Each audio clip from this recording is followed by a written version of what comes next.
Fertility management is key to profitability. Hello, I'm Megan Grebner with Managing for Profit on Brownfield, a content partnership with Encirca Services.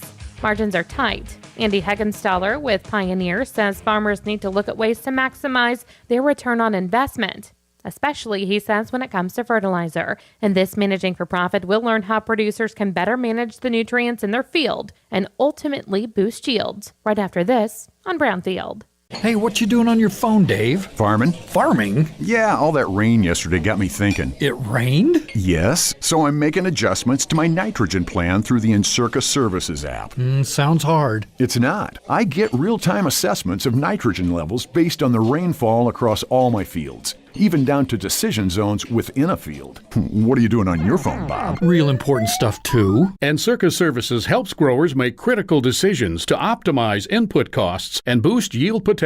Encirca Services Nitrogen Management employs the industry-leading nitrogen model powered by DuPont Pioneer's agronomy and analytics, providing you with field-level nitrogen monitoring, application timing recommendations, and variable rate prescriptions. Put Encirca Services to work on your operation all season long. Contact your local DuPont Pioneer sales professional or Encirca Certified Services agent to learn more. Okay, Bob, I'll let you get back to your important stuff.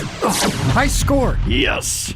Variable rate fertility is going to be more important than ever. Pioneer Digital Services Manager Andy Heggenstaller says that's largely due to lower commodity prices and rising fertilizer costs. He tells Brownfield that means farmers need to identify the areas of the field that need added nutrients and the parts of the field where farmers can pull back on nutrient input costs. We've got a soil sample. Preferably, we do that every 3 to 4 years, and preferably we're using grids or at a minimum zone samples out there. That way we can characterize those low areas and those high areas out there.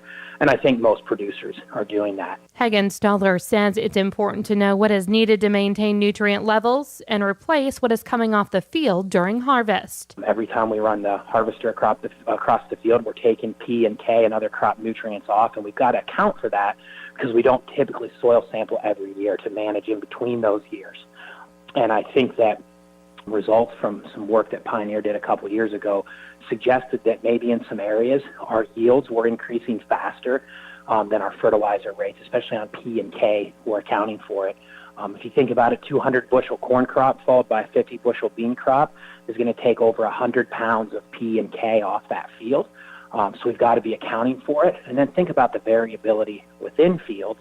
If you've got a 200 bushel corn crop, there's probably areas out there where we took off significantly more, maybe 220, 240, and other areas where we might have been 150, 160. So being able to characterize that variability both in the soil and in what we're removing with the crop is absolutely critical for profitable fertility management. Andy says that's essential as farmers prepare for the 2019 growing season. In many cases, fertility management can be a black box for some producers.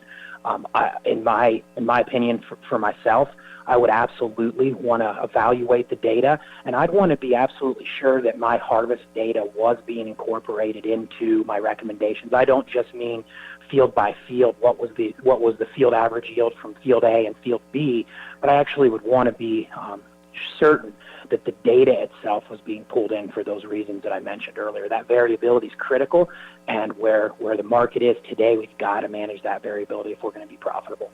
I'm Megan Grebner with Managing for Profit on Brownfield, a content partnership with Encirca Services.